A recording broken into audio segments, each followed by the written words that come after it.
ត្រីស្ងាត់នេះមាត់ទន្លេ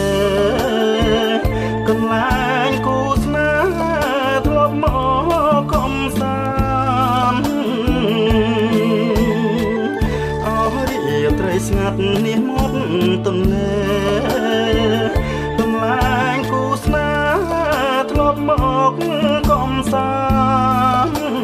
អង្គុយរៀបរាប់រឿងស្នេហ៍ពីប្រាណក្រោមដួងព្រះច័ន្ទដែលរះពេញវងដើមដូងដោះទេទៀតទៅមាត់ស្ទឹងជាដួងប្រលឹង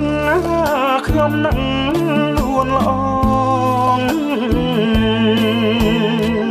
ដើមដូងដោះទេទៀតទៅមាត់ស្ទឹងជាដួងប្រលឹងខ្ញុំនឹងនួនល្អងដូងអើយដូងទេកុំរេសៅមកជួយចាំខ្ញុំផងចាំរឿងស្នេហាយប់យន់ត្រជាក់ខ្យល់ធ្លាំងរំភើយក្របងកាយខ្លាចក្លិនកនថាក្លិនផ្កាចំបៃក្លិនស្រីជីវ៉ាជីវិតស្នេហាប្រាថ្នាគ្រប់ជាតិគូខ្ញុំបើព្រាត់គឺព្រាត់ដោយកម្មមិនមែនចិត្តនាំមកឲ្យខ្ញុំឃ្លៀងឃ្លាតគូខ្ញុំបើព្រាត់គឺព្រាត់ដោយកម្មមិនមែនចិត្តនាំមកឲ្យខ្ញុំឃ្លៀងឃ្លាតជាតិនេះជួបហើយជាតិក្រោយជួបទៀត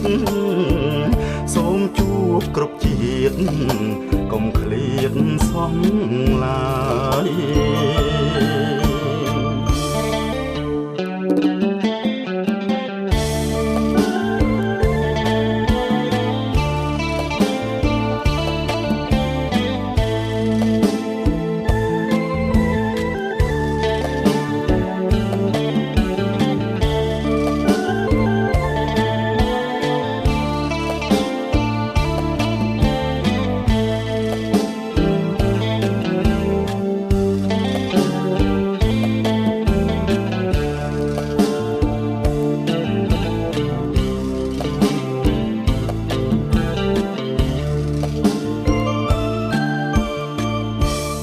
យប់យន់ត្រជាក់ខ្យល់ធ្លាំងរំភើយក្របងកាយខ្លាចក្លិនកនថាក្លិនផ្កាចំបៃក្លិនស្រីជីវ៉ាជីវិតស្នេហាប្រាថ្នាគ្រប់ជាតិគូខ្ញុំបើព្រាត់គឺព្រាត់ដោយកម្មមិនមែនចិត្តនាំមកឲ្យខ្ញុំឃ្លៀងឃ្លាត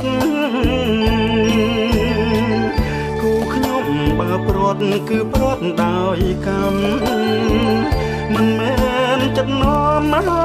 ឲ្យខ្ញុំឃ្លៀងឃ្លាតជាតិនេះជួបហើយជាតិក្រោយជួបទៀតសូមជួបគ្រប់ជាតិកុំឃ្លាតសោះឡើយ